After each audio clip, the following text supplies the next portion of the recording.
ఈరోజు టాపిక్ అనేది భీష్ముడి గురించి కదా. భీష్ముడికి ఇంకొక పేరు ఏంటి అంటే దేవదత్తుడు అనమాట. హాయ్ అండి, అందరికి నమస్కారం. అందరూ ఎలా ఉన్నారు? బాగున్నారా? నేనైతే చాలా బాగున్నాను. సో ఫస్ట్ టైం ఎవరైతే నా యూట్యూబ్ ఛానల్ చూస్తున్నట్టుగా అయితే ప్లీజ్ సబ్స్క్రైబ్ చేసుకోండి. ఈరోజు టాపిక్ ఏంటంటే భీష్ముడు ఎవరు, అసలు తను ఎవరికి జన్మించాడు, అతను ఎవరి చేతిలో చనిపోయారు అనేది ఈరోజు చెప్తాను. సో భీష్ముడు అనేమాట గంగపుత్రుడు అనమాట. భీష్ముడికి ఇంకొక పేరు ఏంటి అంటే దేవదత్తుడు అనమాట.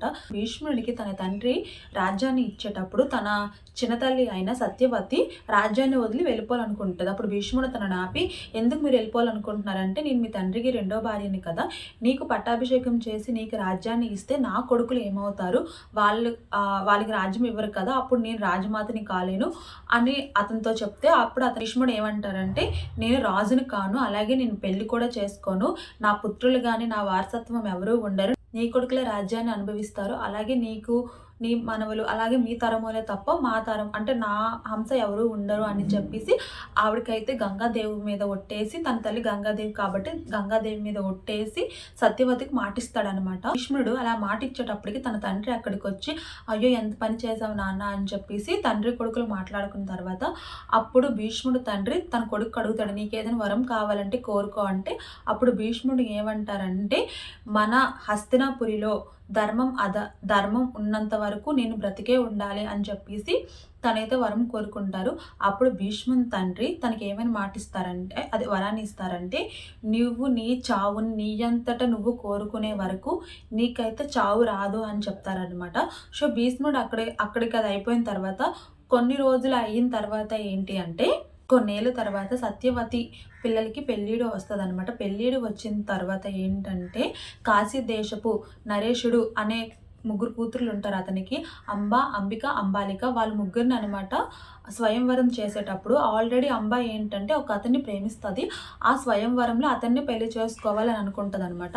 ఆ విషయం అక్కడ ఉన్న వాళ్ళు ఎవరికి తెలియకపోతే, వీళ్ళు ఏంటంటే స్వయంవరం ఏర్పాటు చేసేటప్పుడు భీష్ముడు అక్కడికి వెళ్ళి, అక్కడ ఉన్న మీ ముగ్గురు కుమార్తెల్ని కూడా విచిత్ర వీరుడికి ఇచ్చి పెళ్లి చేయండి అని అడుగుతారు. అడిగితే అక్కడున్న రాజులందరూ అంటారు, మరి మేము వచ్చింది ఎందుకు, మేము కూడా పెళ్లి చేసుకోవడానికి స్వయంవరంలో గెలిచి పెళ్లి చేసుకోవడానికి కదా వచ్చాము, మీరు అలా ఎలా అంటారంటే, సరే మీరు ఎవరైనా నాతో యుద్ధం చేసి నన్ను ఓడించి అప్పుడు వీళ్ళని పెళ్లి చేసుకోండి అని చెప్తే, అప్పుడు అంబ ప్రేమించిన అతను ఏంటంటే కొంచెం కోపంగా లేచి ఆ భీష్ముడితో యుద్ధం చేయాలనుకుంటాడు. భీష్ముడు ఆ టైంలో ఏం చేస్తాడంటే అతన్ని ఓడిస్తాడు.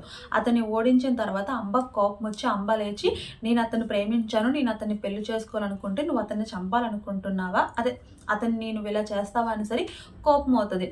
కోపం అయిన తర్వాత అప్పుడు భీష్ముడు ఏమంటారంటే, నువ్వు అతన్ని పెళ్లి చేసుకునేటప్పుడు ఈ స్వయంవరాన్ని ఎందుకు ప్రకటించారు, ఇది తప్పు కదా, సరే నువ్వు అతన్ని పెళ్లి చేసుకో, మిగతా ఇద్దరిని అనమాట మా హస్తినాపురికి కోడల్ని చెయ్యండి అని చెప్పి భీష్ముడు అడుగుతారనమాట. అక్కడికి అది అయిపోయిన తర్వాత భీష్ముడు వాళ్ళిద్దరిని పట్టుకుని హస్తినాపురికి వెళ్ళిపోతాడు. అక్కడ ఏంటంటే అంబాదేవి ఇతన్ని పెళ్లి చేసుకోవడానికి వెళ్ళేటప్పుడు అతను ఏమంటాడంటే, భీష్ముడు నన్ను ఓడించాడు కదా, నేను ఓడిపోయిన తర్వాత కూడా నేను ఎలా పెళ్లి చేసుకుంటాను, నేను చేసుకోను అనుకుని పంపించేస్తాడు. అప్పుడు ఇక్కడ ఏంటంటే విచిత్ర వీరుడికి పట్టాభిషేకం చేసేటప్పుడు అతను అక్కడ చనిపోతారనమాట. అతను విచిత్ర వీరుడు చనిపోయిన తర్వాత అప్పుడు భీష్ముడు కోపం వచ్చి సూర్యనారాయణ కడుగుతాడు, అసలు ఇలాగా మా వంశం నిలబడాలి కదా, మీరు ఎందుకు ఇలా చేశారని కోపం అయితే, అప్పుడు సూర్యదేవుడు ఏమని చెప్తారు అంటే, ఇంకా మీ వంశం పోలేదు, మీకు మీ రాజ్యంలో పిల్లలు పుడతారు అని చెప్పేసి సూర్యదేవుడు చెప్పేసి అక్కడి నుంచి వెళ్ళిపోతారు. వెళ్ళిపోయిన తర్వాత అప్పుడు సత్యవతి ఏంటంటే తన ఇద్దరు కోడల దగ్గరికి వెళ్ళి, మీరు ఇలా బాధపడొద్దు అని చెప్తే, మీకేంటి మాత, మీకు పెళ్ళి అయిపోయింది, పిల్లలు పుట్టారు, మరి మా జీవితం ఏంటి ఇలానే ఉండిపోవాలని అంటే, అప్పుడు సత్యవతి ఏమంటుందంటే, మన రాజ్యంలో ఇలా ఎవరికైనా జరిగితే అప్పుడు దానికంటూ ఒక మార్గం ఉంది, దేవర ధర్మం వల్ల పిల్లలు అనేవాళ్ళు కలుగుతారు, దానికోసం నేను వ్యాసుడిని మాట్లాడి పెట్టాను, సో అతను వచ్చిన తర్వాత మనకి సంతానం అనేది వస్తుంది, దానికంటే ఒక మార్గం ఉంది అంటే, అప్పుడు అక్కడ ఉన్న ఇద్దరు ఏమంటారంటే, మాకు అడగకుండా మీరు ఎలాంటి నిర్ణయం తీసుకుంటారు అంటే, అప్పుడు సత్యవతి ఏమంటుందంటే, ఇది రాజ్యానికి సంబంధించిన నిర్ణయం కాబట్టి నేను ఎవరిని అడగవసరం లేదు, నేను తీసుకోవచ్చు అని చెప్పేసి ఆవిడైతే ఆ నిర్ణయాన్ని తీసుకున్న తర్వాత వ్యాసుడు వల్ల ఏంటంటే అంబికకి అంబాలికి కాకుండా అక్కడున్న ఒక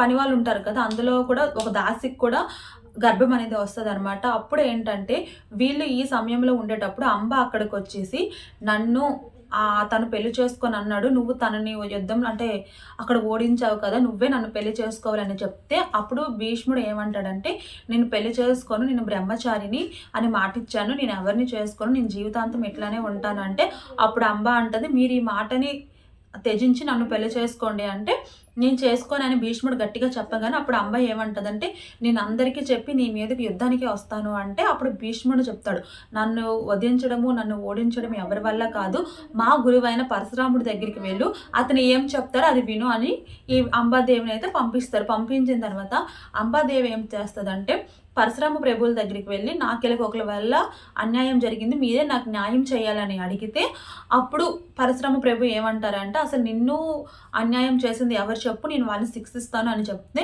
అప్పుడు ఈవిడ ఏమంటే భీష్ముడి పేరు చెప్తుంది. భీష్ముడి పేరు చెప్పగానే పరశురాముడు నేను నమ్మను అని చెప్పేసి అతనైతే తన గృహంలోకి వెళ్ళిపోతారు.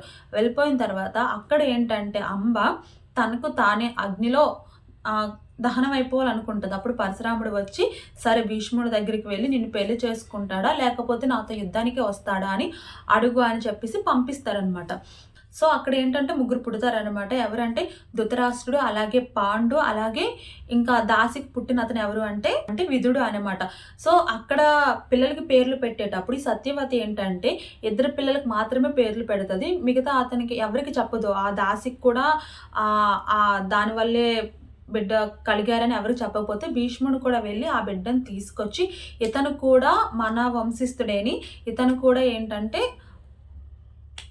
వ్యాసుడి వల్లే జన్మించాడు కాబట్టి ఇతనిది కూడా మన రాజ్యంలోనే పెరగాలని చెప్పేసి ముగ్గురికి పేరు పెట్టి అక్కడ ఉన్న వాళ్ళందరికీ ఏంటంటే దానాలు చేస్తున్నప్పుడు అదే టైంలో అక్కడికి అంబాదేవి వచ్చి ఏమంటదంటే, నేను పరశురాముడిని కలిశాను, సో అతను ఏంటంటే నీకు నన్ను పెళ్లి చేసుకుంటావా లేదా అతనితో యుద్ధానికి వెళ్తావని నీకు 2 ఆప్షన్స్ ఇచ్చారు అని చెప్తే అతను ఏంటంటే నేను పెళ్ళి అయితే చేసుకొని కానీ నేనైతే మాత్రం యుద్ధానికి వెళ్తానని చెప్పి పరశురాముడితో పరశురాముడు యుద్ధం చేసేటప్పుడు భీష్ముడు ఏంటంటే తను గురువు కాబట్టి ఏమనరు. అప్పుడు పరశురాముడు కోపం వచ్చేసి ఏంటి నువ్వు నా మీద జాలి చూపిస్తున్నావా అని చెప్పేసి అరిచిన తర్వాత అప్పుడు ఇద్దరు గట్టిగా యుద్ధం చేసేటప్పుడు పరశురామ ప్రభు ఏంటంటే తన హస్త్రాలని అలాగే భీష్ముడు ఏంటంటే బ్రహ్మాస్త్రాన్ని ఉపయోగించేటప్పుడు అప్పుడు గంగాదేవి అనమాట పరమేశ్వరుడిని ప్రార్థిస్తుంది.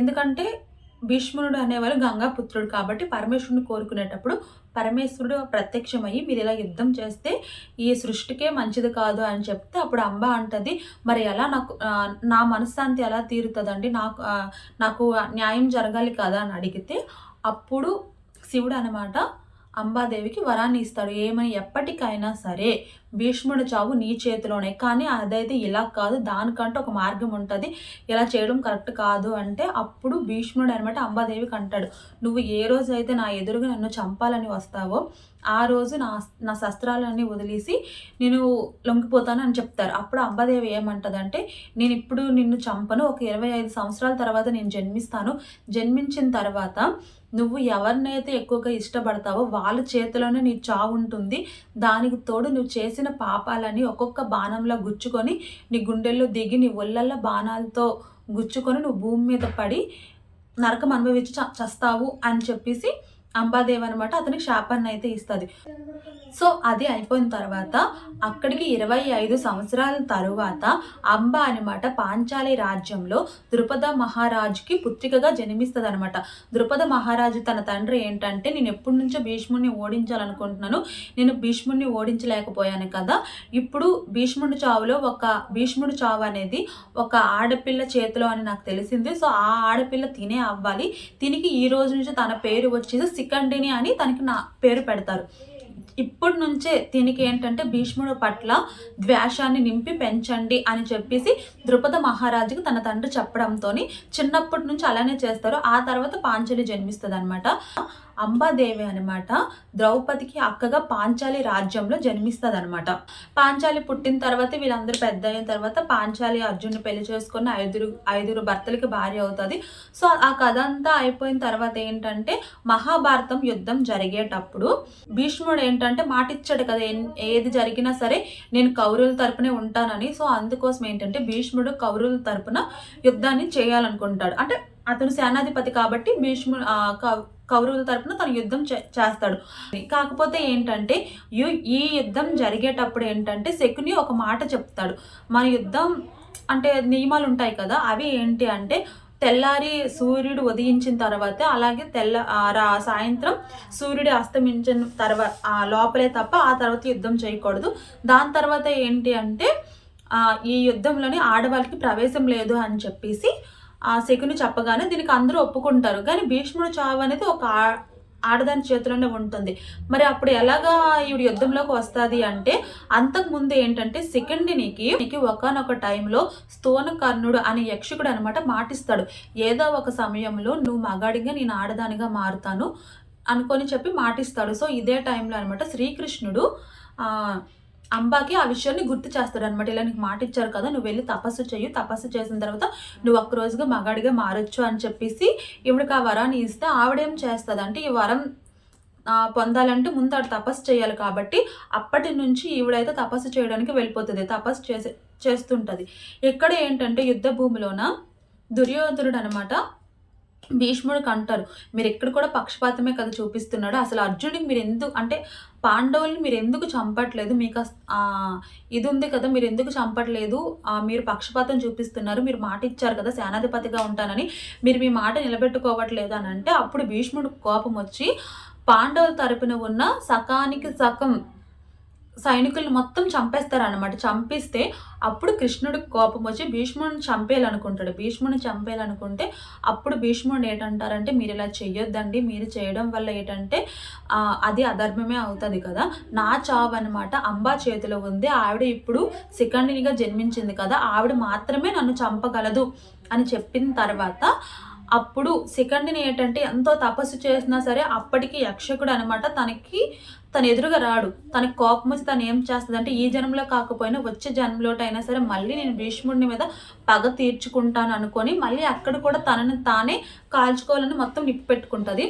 అదే సమయంలోన అక్కడికి యక్షకుడు వచ్చి, నేను మాత్రం నీకు ఒకే ఒక్క రోజు మగాడిగా మారే అవకాశాన్ని ఇస్తాను, ఈ ఒకే ఒక్క రోజు అయితే నువ్వు భీష్ముడిని చంపుకోవాలి అని చెప్తే సరే అని చెప్పేసి శిఖండిని ద్రౌపది దగ్గరికి వస్తుంది. ద్రౌపది దగ్గరికి వచ్చిన తర్వాత శిఖండిని చెప్తుంది అనమాట, నేను భీష్ముడిని చంపిన తర్వాత నేను మరి ఈ సమాజంలో ఉండను, ఎందుకంటే నా జీవితానికి అదే ఇది అనుకొని చెప్పేసి అందరూ యుద్ధానికి వెళ్తారు. యుద్ధానికి వెళ్ళేటప్పుడు ఏంటంటే భీష్ముడు ఎదురుగా శిఖండిని ఉండాలి కాబట్టి పాండవుల 5గురికి కూడా శిఖండిని కాపాడుకుంటూ అంటే తన వరకు ఎవరు రాకుండా చూసుకుంటూ వెళ్తారు.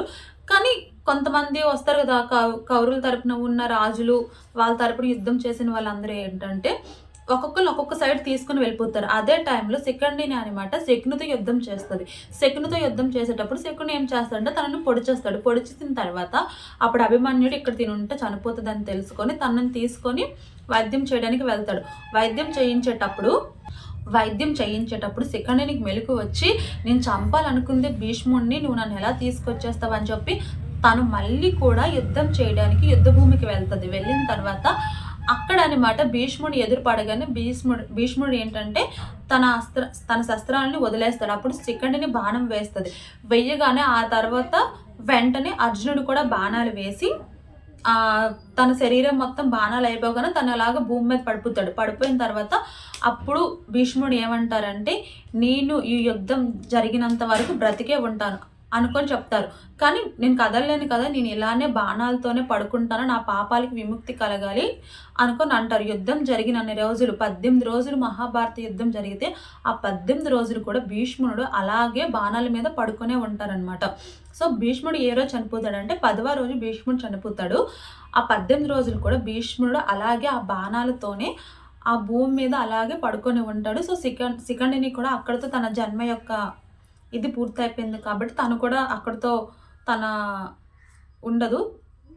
ఇదే అనమాట భీష్ముడి యొక్క చావు పుట్టుక. సో మీలో ఎవరికైనా నా ఛానల్ నచ్చితే ప్లీజ్ సబ్స్క్రైబ్ చేసుకోండి.